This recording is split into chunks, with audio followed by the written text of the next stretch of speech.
What's going on, everybody? Hope you are having a wonderful week. So we are back. I am back in America. Took a week off the podcast to just get my shit together, really. It's been a mad month of leaving the UK, going to Mexico, getting visas sorted, coming back to America and kind of like restarting my life over again out here, which it's been nice, just a lot of adjusting. So I thought I'd take a week off the podcast. So apologies for anybody that missed my voice, but I'm pretty sure you didn't. Coming up on the podcast today, got the one and only VONDA7. I've been following her music for a while, and it's really, really flipping good. She's just released an album called Let Go. That is a really nice album. I've listened to it a bunch of times, and this morning before the podcast, I listened to it twice whilst I was at the gym. Great album. It's not all house or techno. It's kind of very eclectic. Loved it. It's great. So I thought I'd get her on, talk about it. Never spoke to her before, so it was a nice little chat. I hope you enjoy. Without further ado, VONDA7. VONDA7. How's things? Things are good. Thanks. How are you? Good. I'm pretty good. It's I'm in Detroit at the moment, and I don't know what it's like in Berlin, but it's really humid, and my studio doesn't have air conditioning. So in an hour, it's pretty humid here too. Look what I got, my friend. I need one of those badly. Yeah. And I've just got back to America, so my studio's got boxes everywhere. So I apologize. It looks an absolute mess. Can't see any of that. All good. How's life? How's life treating you? Yeah, it's good. It's more hopeful for sure. Here in Berlin, like where I'm based, it's we have some open airs going on, which is cool. So at least there's some social interaction again, which it's been really, really good to have. I played a few shows in Poland the last couple of weekends, so that has been also amazing to interact with the audience again. It's just so good, and to hug people again. It's amazing how much like we desire for human interaction, being humans. Like I think it's something that I forgot massively during lockdown, is that it's like I actually love being around people. It's so important. It's funny you say that. I actually had this thought like during the lockdown that I'm actually an introvert, and maybe it's just who I am, and it's all good this way. I actually like being alone, making music. And then like the moment I actually got to see my friends properly, like in a group setting, I was like, oh my God, this feels really good. Yeah. It's like, we need it. Like we're tribe creatures. So no, we are 100%. And I think that's the thing is, I think as producers, we're so used to like spending the week in the studio, but then we forget that we're playing in front of thousands of people, hundreds, thousands of people each weekend. Yeah. And we're always socializing on weekend. We're probably socializing more than most people. True. And I think we all forget that, is that it's just like when that gets taken away, it's kind of crazy. So are you from Poland? Yeah, born in Poland, city of Poznan, on the west side of Poland. But yeah, I've lived in Berlin for 10 years now, and I've lived in London before, where I studied in Amsterdam for a year. So you traveled about a bit. A little bit, yeah. What's the scene in Poland like? I've never been. It's really cool. Like when I grew up, so it's like, I don't know, maybe 15 years ago, like I was a teenager, we already had like really cool parties. Like Poznan, where I'm from, is like 2.5 hours away from Berlin, like with really good train connection and like a highway, which is really convenient. So we had a lot of DJs, we had like Tresor showcases, and the scene was very inspired by Berlin. So I grew up pretty much in a tiny Berlin in Poland. So, and now the scene it's great. Like we have a lot of festivals, which is cool, a lot of outdoor parties, a lot of clubs, which are proper clubs, not just like little discos turned clubs. Yeah. It's good sound system, good DJ equipment, and we have a good scene. Like there's a lot of new producers as well, which which is always nice to have and to be like proud of. I'm always going to be a little bit proud of like where I'm from. Like it's how you grew up. And it's part of your identity.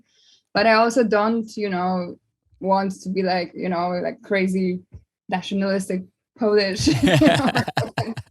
So, but yeah, it's good. The scene is great, and it's growing, so it's good to watch that. And what made you go to Berlin? Was it kind of what everyone just music, of techno? course. Yeah.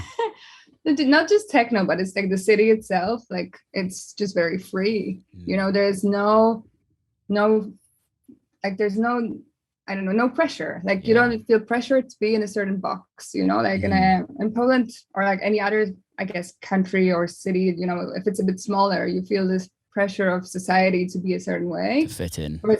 Whereas in Berlin, you just can be anyone you want and nobody judges you. And there is a lot of support from the government as well for, like, you know, for arts, for the culture, and also for like the niche arts, which is just amazing. And you can really feel it in the city, like all these initiatives, all these parties that would definitely not be financially viable anywhere else. They can happen here because there is enough people that come for it from around the world as well. But also the city itself, like it's just filled with artists and people who think, you know, and in non-conventional ways. No, it's a city that, for some reason, every time I land in Berlin, you kind of get this, I don't know about you, but I get this like funny feeling in my stomach that it's just a nice city. It's like, it's raw. It's like, but it's very artsy, and you're right. You can just be who you want to be. And there's so much stuff that's like unconventional that happens in Berlin that it wouldn't legally be allowed in a lot of other cities.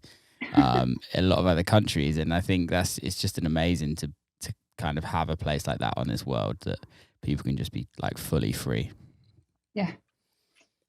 But the city is changing, of course, as well, like with a growing tech scene, you know, the startup tech scene. So money changes everything. Yeah.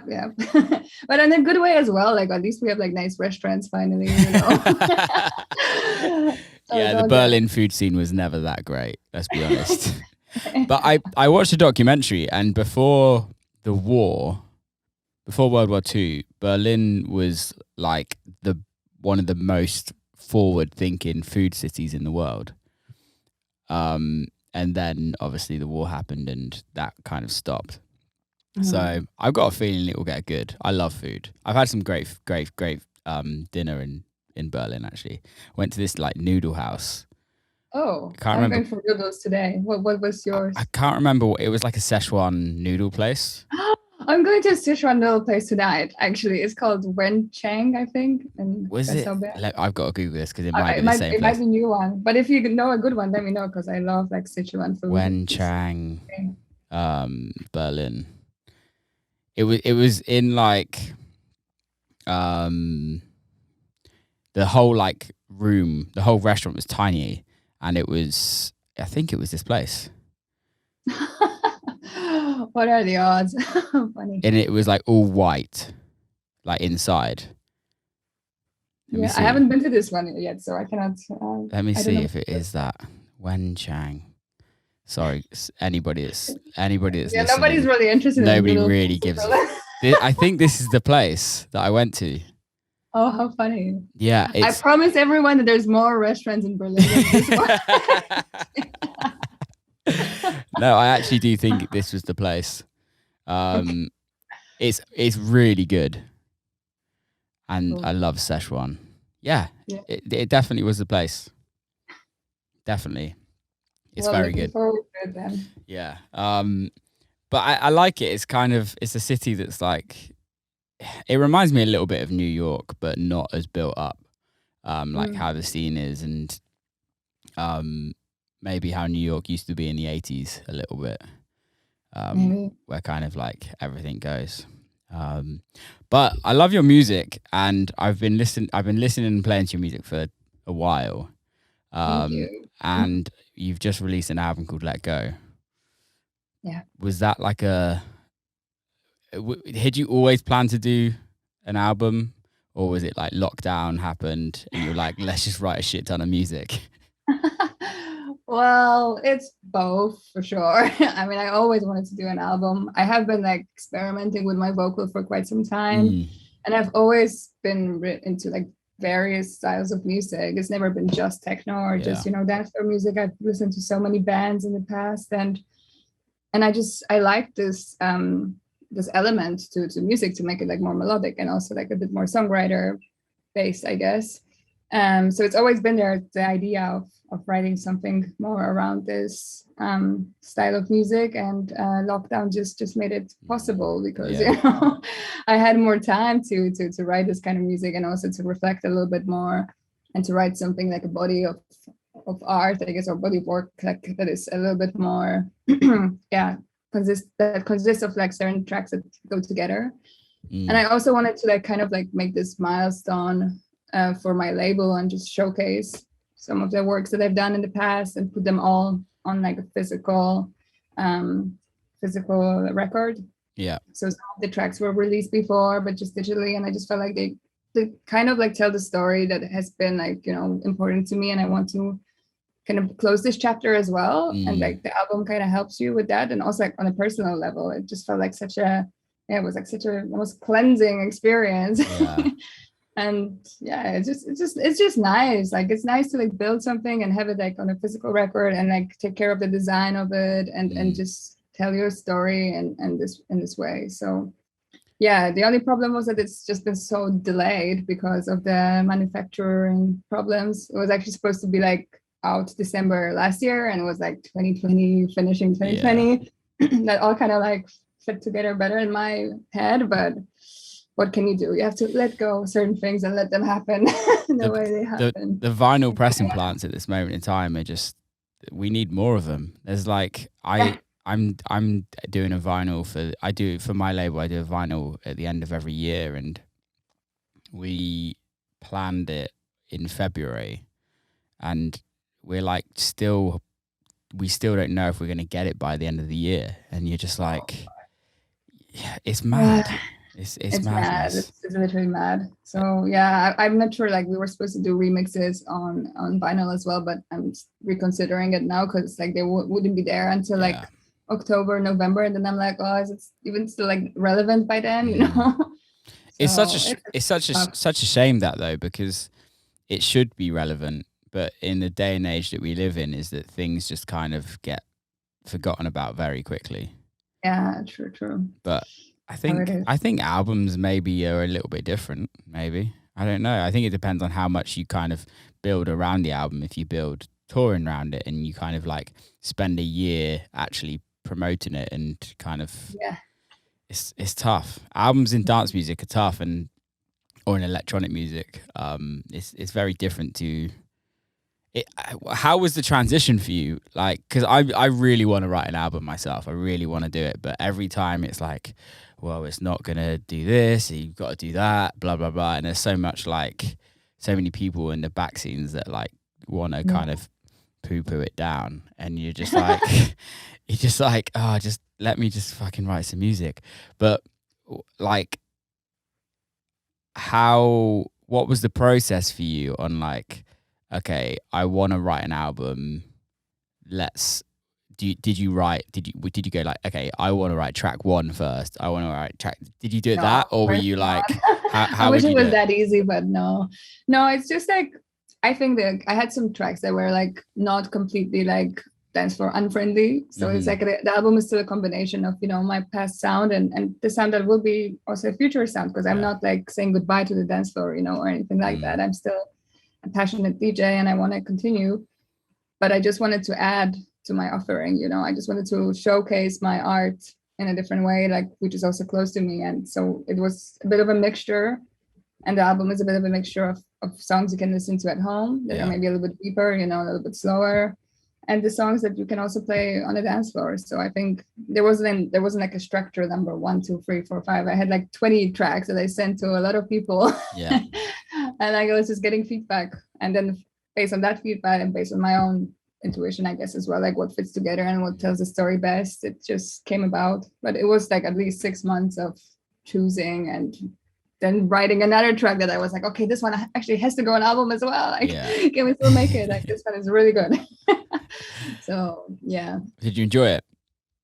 Of course. Yeah, I wish that there was more market for albums, because I definitely enjoyed it more than I enjoy writing singles.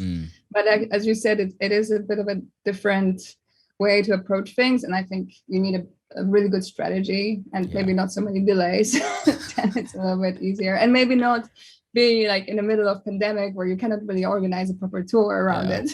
Yeah. So the conditions have not been ideal, but I still enjoyed it. And the feedback has been good. There's definitely like, yeah, it felt right to do it. And I'm definitely like happy I've done it. So yeah. Good. Did you do like single first, or did you just like drop the album straight away? No, that there have been singles, and like I think I've done it in a bit of unconventional way because, like I said, some of the singles were released like maybe even a couple of years ago, like a year and a half ago. But I just wanted to give it like a second life as well, and like just and especially like because I wanted to put in a physical product. I was like, yeah, they were released digitally, but now they're like in a collection. So that's cool. Yeah. I love it. I was actually at the gym this morning and I was listening to it, and it's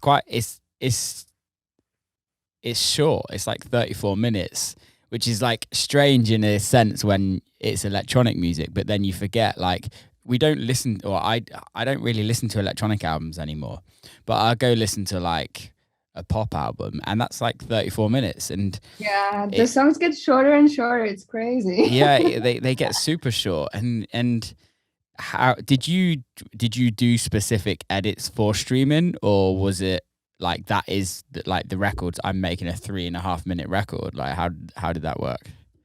Well, it's half. Like some of the records I did make shorter for the album purposes because you also have like only a certain like limit on time, like what you can put on a record. So that was definitely one of the reasons.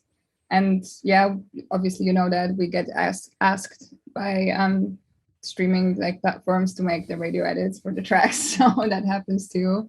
So it was a combination of like radio edits and album edits to fit it on the record. But I hopefully the essence is there. So yeah, it's great. I listened to it twice when I was at the gym. Just like kept going around. It was great. I wouldn't consider it a gym album, but cool. I listen to some weird stuff at the gym. I'm like I don't really ever listen to music. I listen to like podcasts and stuff. I don't know why. I don't listen to music to kind of get me going. I just listen to something that I like. But I was like, you're coming on the podcast today, so I should probably listen to the album again and kind of get used to it and kind of enjoy it a little bit. How long have you been doing this? I've known of you for like a couple of years and listened to your music. Like, how long has it been for you? Well, it's been definitely a bit longer, but but with a bit of like breaks in between as well. Like, I mean, I started when I was 17, 16, like DJing. Yeah. But then I stopped for some time because, it was like a long time ago. Like I'm 35 this year. Yeah. So, yeah, long time ago. And back then, like you couldn't really, make money from it. So I was like, my parents were like, oh, you need to, study something, get a job. Like, what were you studying? What were you studying and getting a job in? I went to like study film and media, such a broad. I would just wanted to study something, so so they just to shut them up. Literally, I was like, I think like back then, like I think people should have more time to really decide what they want to do in life. Like I just felt so rushed, like I like to take things a bit slower, I guess. And if I could choose, I would probably choose a little bit different. Like I studied after like at SAE because I was then realizing more and more that music is really my passion. I really want to do something about it. But I also did like web design in between, I've learned like some other skills and it helps when you don't have enough gigs, so yeah. But I think that's the interesting thing about society, isn't it? Is that a lot of society is like, well, of course, it's money focused. It's like, don't do something that you love doing. Go do something that makes you a shit ton of money and gives you a life, because money makes everything easier and happier. And it's crazy. It's not like that money on its own doesn't make you happy for sure, but you need to probably combine a little bit the two, because just living of your passion and not being able to pay your bills is definitely not a happy place. No. So, but yeah, no, but it's good, like, yeah, I've been doing like production, I think, like maybe I started around 10 years ago, but I wouldn't like play you any of those songs back then. Like back then, how it is. No one needs to hear those. No one needs to hear those, yeah. So I had a band with my brother as well. Oh, so cool. Like I mentioned, like I always had a bit of this like indie side to me. So we did like a bit of like live music, but also like electronic based. So it was like, yeah, like synth pop kind of stuff. yeah, and then I moved to Berlin, and yeah, I think it's just, it takes time to find your sound as well, and it takes time to really, learn the craft. So I would say that maybe the last 5 years, I feel like I've become a producer, and I play my own songs in the sets, which is great, and yeah, I can stand behind it fully. Yeah, I love that. There's no better feeling than writing a record in the studio in a week and then playing it on the weekend, and it actually sounds pretty good. And you're like, oh shit, I did that. Yeah, it's the best feeling for sure. How was it? How was it recording your? I take it a lot of the vocals on the album are you, right? A lot, all of them. Are they all you? Okay, cool. Yeah. Sick. Just checking. How they sound like different people. There was like a couple that were like, oh, that's different than. Okay. But many sides to VONDA7. It's all you. It's all you. How was it? How do you like write songs yourself as well, or do you get other writers involved?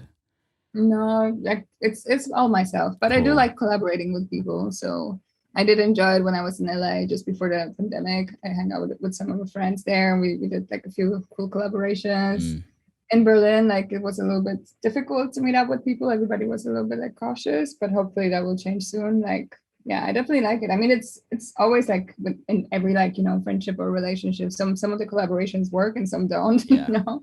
There have been like a few weird ones where you just like meet up with someone and it's just like, oh my God, it's just so not awful. Working. Yeah.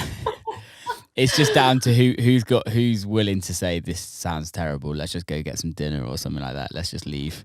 It's tough, but I don't know. Sometimes you got to push through it. Sorry? Sometimes you just got to push through it and you get some absolute gems. Yeah, sometimes I think it's also a personality fit or not, 100%. Yeah, you've got to get each other and you got to have a relationship. I think like with studio days for me is the first day of meeting someone, the record always is a bit shit. And then like when you actually like get to know somebody and kind of have a bit of more of a personal relationship with them, it kind of makes things a little bit easier. And if they're like your friend, this is for me, like I can be a little bit more honest and be like, no, mate, that's shit. Like, let's do something else. And then some days like you get in the studio and you end up just talking and it's like a therapy session. And then you don't do any work. And I think they're kind of my favorite days is because you just get to know people a little bit better. I did some writing with a friend before. It was actually before I came back to America. And we did like 5 days of just writing. And like by the end of it, like obviously we knew each other beforehand, but 5 days of writing with one person is a lot. And you're just like, by the end of it, you're kind of just in this like state of like understanding what their facial expressions mean, what like you can just get a vibe if they're enjoying it. And I don't know, I think it's important. Usually a lot of the time as writers, we just kind of do like one day, or like sometimes I know people that do like 2 sessions with 2 different people in one day, and I'm like, how do you do? You're just like churning out like emotionless kind of fodder. It just doesn't make sense. I don't know. I think like with experience, like I think you just get used to it, I guess. Yeah. I don't know. I think for me it was definitely like at the beginning I was a bit more shy. Like I was, like to say things how I want them or to even like express myself fully. So I think the more you do these sessions, the quicker you get into the vibe, but also maybe don't take them so deeply, like you said. But yeah, I don't know. It's just enjoying it, right? That's why we do it. There's like by putting pressure on ourselves. I don't know about you, but if I go into a session and I'm putting pressure on myself, I generally don't come up with anything good. But if I'm like actually enjoying the session and kind of can sit back and just have fun, I always make something much better. Yeah, for sure. I mean, I cannot imagine like making a session. Let's make a hits today. Some people do it. I got friends that write pop music. Here's my hits button. Literally. I got friends that work in like more mainstream pop, and that's all they do. They go like, okay, what's number 1? What's in the top 40 right now? Let's go make a hit. And fair play to them, they do, and they've got skills. It's something that I could never do. But I wouldn't want to do that. That would kind of destroy my soul. So I when's think the best way is like when you make something and it just turns out to be a hit, and you're like, oh, I kind of knew it was good, but didn't know it was that good. That's great. yeah, Yeah. I would love to have that. I still haven't had a hit. But it would be amazing to be like to release something that's like, wow, that did a lot better than I thought it did. Yeah. Have you had that experience yet? No, man. I'm hoping for it. Yeah, I think we all are, Would be right? great. It would be great. Yeah. Just timing. I think a lot of it, I was talking to somebody yesterday, and it's just like a lot of it's timing and luck as well in this industry. Is like we've all had hit records. All of us have released hit records, but it just hasn't been the right time for it to kind of. This is the way I look at it as well. We've all released a hit record that either hasn't been heard by the right people, and hasn't. It's not the right time for that record to be put out. And I think it's like a positive outlook to look at, is that we can all write hit records. It all just depends. Like the hit records that are out, there's no reason why those records are hits. It just happens that at that time, especially nowadays, like the right video of it gets put out, and then that kind of goes viral. Like that's mad nowadays. So you never used to get that back in like the early 2000s. Well, I think with the videos, that was even more the case, no? Like when they hit TV stations and like MTV was pumping up the videos, like that was probably even more. Yeah, but a lot of that was like major, wasn't it? Like major record labels and things like that would cut. But nowadays, like especially in dance music, like just a video on Instagram, like somebody playing the record, that can then that's what I mean. Yeah. that can then make things into bigger than True. than what the record should necessarily be sometimes, if you know what I mean. It's just strange, but I think luck and timing is key. Obviously you gotta have a good record as well. So I hate to ask it, but I've got to ask it. What's the plans with, are you going to do another one?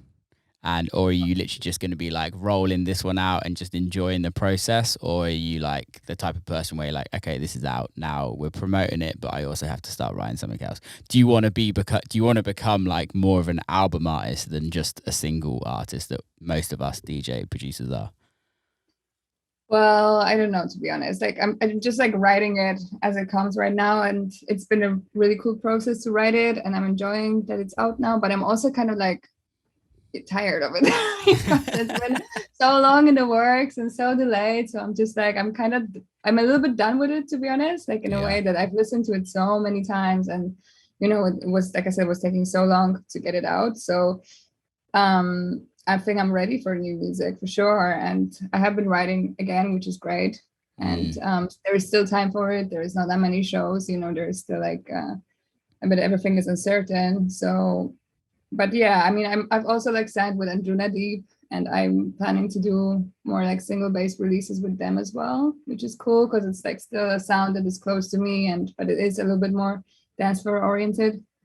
And then we'll see. I mean, I'm not rushing anything. Like, the summer is like kind of like in Europe, like it's still like very uncertain. So I don't really expect to be touring that much. And yeah, we'll see how creative I feel. I mean, I would love to do another album for sure, but it has to feel right. Like I don't want to be now like, oh, every year I have to make an album. Yeah. But what if there is not enough story behind it? Like it has to be a natural process. Yeah, no, that makes total sense. So what's your record label called? Artwork. Artwork. Artwork. Oh, Artwork. Sorry. Like trying to make it German, English. What is it actually? Yeah. How long have you been running the label for? 2 years now. Yeah. Do you enjoy it? Well, I enjoyed most of the time, but it is a lot of work, especially with the album. It was a lot of work, even though I had like people working with me, of course, like distribution, PR and radio and whatever, but it's a lot of work, like project management, top skills now. And also, yeah, it's a lot of pressure as well, of course, when it's yours, but yeah, it's good. It's like the creative control is amazing, that you can put out music you love. There's nothing that can replace that for sure. And it's also good to work like with other labels. Like I think it's important to have like connections and like camps where you have your crews and stuff. But when like nobody likes the record that you really believe in, you can still release it, which is amazing. And that's what the label has been created for, to like give me a little bit more of this creative freedom and let me try some things out that might not be like obvious hit tracks or whatever, but I can still like give them a platform. And also like for other artists, like now like I said, like in Berlin, it's like it's a little bit more difficult with the showcases and everything. But we've done like a few cool showcases here, and it's just nice to like invite people to play. Yeah, Your friends, and just make it into a nice community-based project almost. That's awesome. Do you sign many other artists onto the label? No, it's a very slow process. Like I have like 3 signings, and they all in America actually. Oh, really? So it's like, come on, somebody from Berlin send some demos. You hear me? Who else have you signed on there? It's like there's a guy from San Francisco, Jared Clofe, and then there is Nervous and VBS from LA, and one more artist who's actually from UK, but I cannot say it yet because it's not out yet.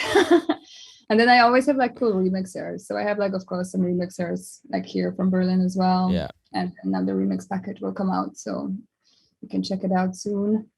That's but yeah, cool. it's a small label. Like I'm not planning to make it like into a huge project. But it's good. It's rolling, and we've got like good feedback from some radios and DJs. So slow but sure.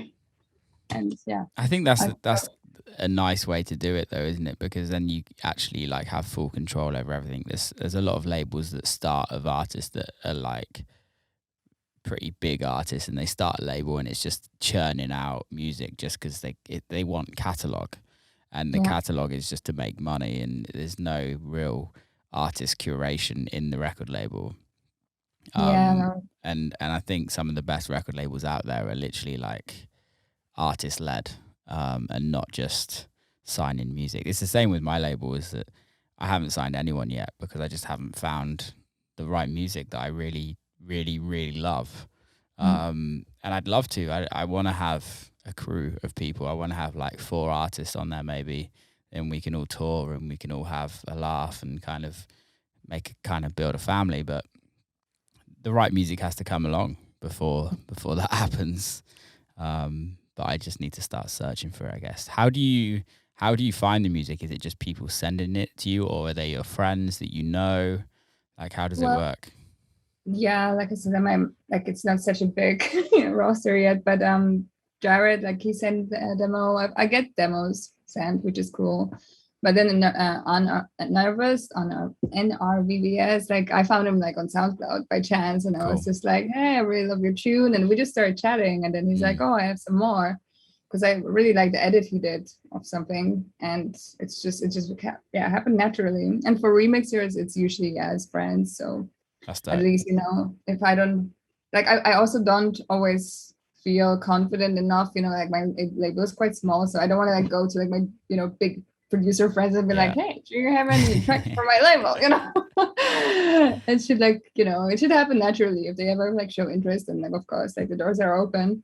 But I also don't want to like release, like you mentioned, like release something for like the sake of financial profits, like it has to fit and it has to be natural. It's an artistic project first of all. So yeah, and I think you hit the nail on the head beforehand with being able to just release music that you believe in. From like, we all have as artists, we all have, and I've kind of sound like a broken record, I've said this so many times on the podcast, but it's like having a platform where you can release your own music that other people don't want to sign, which is fine. Other people don't have to sign it. It's absolutely great, because they have their sounds of their record labels that they all want. But being able to release something that you're like, this really works in a club, or this is a great song that I absolutely love.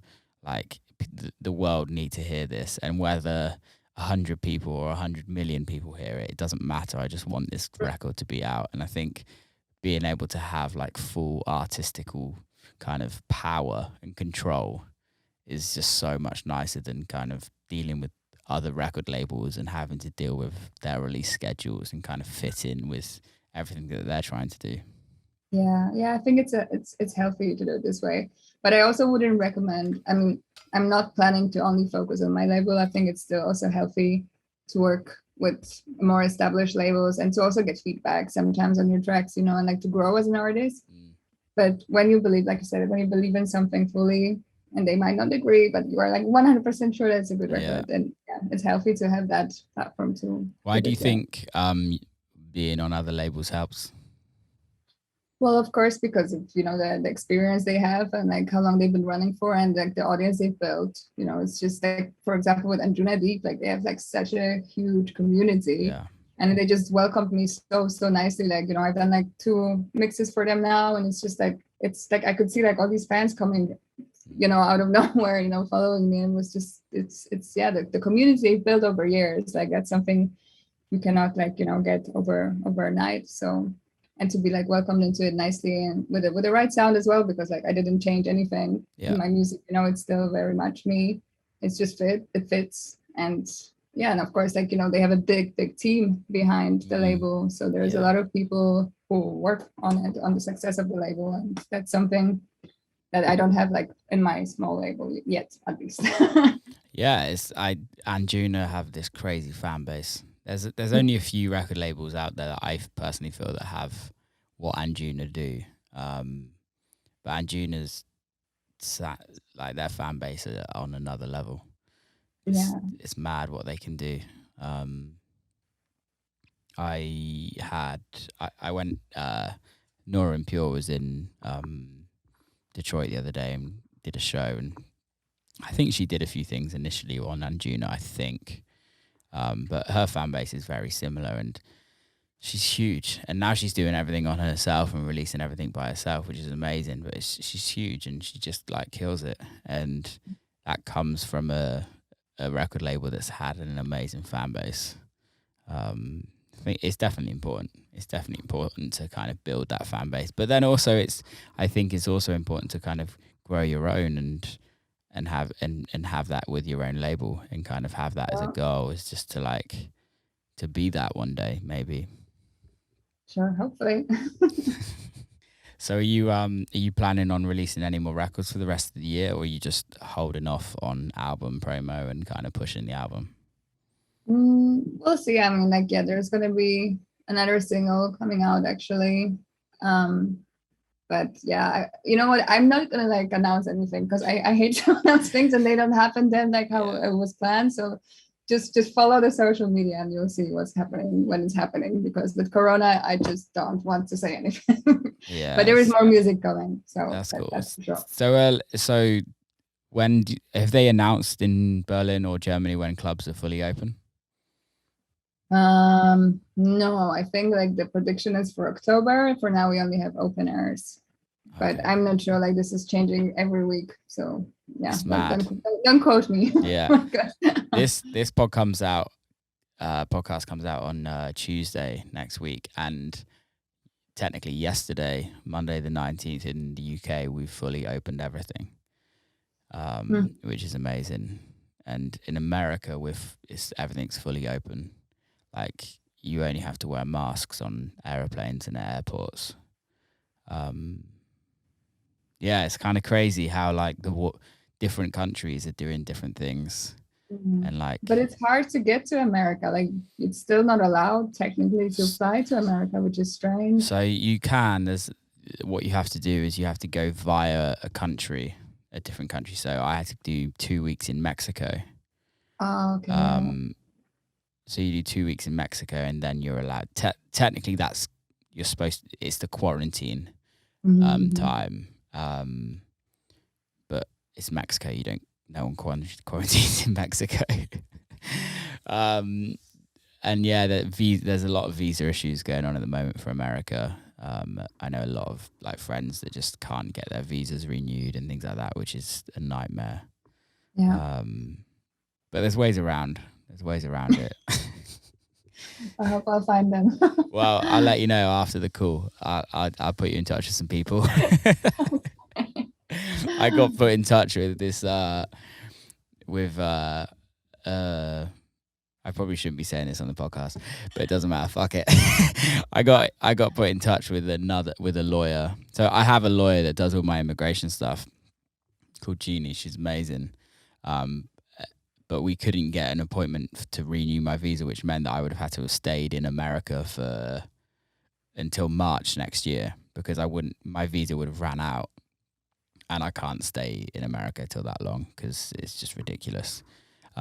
So we managed to, one of my friends who manages like an extremely big artist found a lawyer that could get them an appointment in a different embassy.